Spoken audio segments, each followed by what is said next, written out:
اب جوئے کے لیے آپ دیکھیں کہ قرآن پاک میں میسر کا لفظ آیا ہے اور حدیث کے اندر قمار کا لفظ آیا ہے. یہ دیکھیں میسر اردو میں اس طریقے سے لکھا جائے گا. میسر کا جو لفظ ہے یہ اس کا جو روٹ ورڈ ہے وہ ہے یسرن، اور یسرن کے معنی آتے ہیں آسانی. ان مع العسر یسرا، آسانی کے ساتھ تنگی ہے. تو اب چونکہ جوئے کے اندر بہت آسانی کے ساتھ مال حاصل کر لیا جاتا ہے، جو گیملر ہے، جو جواری ہے، وہ بہت آسانی کے ساتھ مال کو حاصل کر لیا جاتا ہے، اس بنیاد پر اس کو میسر بولتے ہیں. اور جو حدیث کے اندر لفظ ملتا ہے ہمیں وہ ملتا ہے قمار. یہ قمار کا جو لفظ ہے یہ بنا ہے، یعنی اس کا جو روٹ ورڈ ہے وہ قمر ہے، اور قمر کے معنی آتے ہیں چاند. اسی وجہ سے آپ لوگ کہتے ہیں کہ شمسی تاریخ اور قمری تاریخ. شمسی تاریخ جو سورج کی بیس پر چل رہی ہوتی ہے، جنوری، فروری، مارچ، اپریل، اور قمری تاریخ جو چاند پر چل رہی ہوتی ہے، یعنی محرم، صفر، ربیع الاول، ربیع الثانی. تو قمر کے معنی آتے ہیں چاند کے.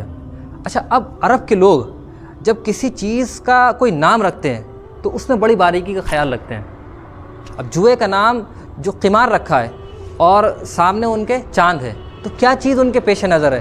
ان کے پیش نظر یہ چیز ہے کہ جیسے جب چاند نکلتا ہے تو چھوٹا سا ہوتا ہے، پھر وہ بڑا بڑا ہوتا 14ویں کو بالکل اپنی انتہا کو پہنچ جاتا ہے، اور اس کے بعد کاؤنٹ ڈاؤن شروع ہوتا ہے اور آخر میں بالکل ختم.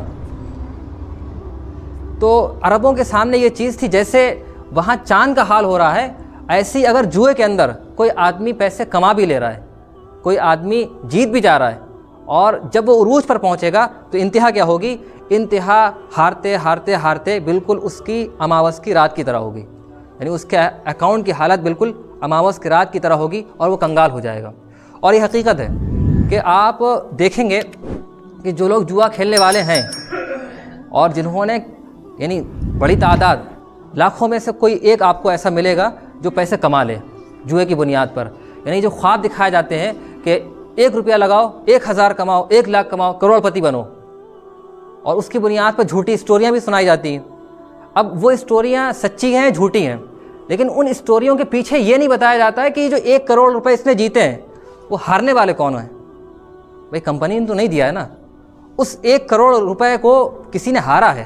وہ جو ہارنے والے ہیں ان کی کوئی اسٹوری نہیں سنائی جا رہی ہے. پھر دوسری چیز یہ کہ اگر کوئی جیت بھی جاتا ہے، انجام کار ان پیسوں کو بھی وہ ہار ہی جاتا ہے اور کنگال ہو جاتا ہے. آپ کو درجنوں لوگوں کی اسٹوریز آپ گوگل پر سرچ کریں گے مل جائے گی. تو بالکل یعنی اماوس کے رات کی طرح ہوتی ہے اس شخص کے اکاؤنٹ کی حالت جو جوئے کے اندر لگ جائے.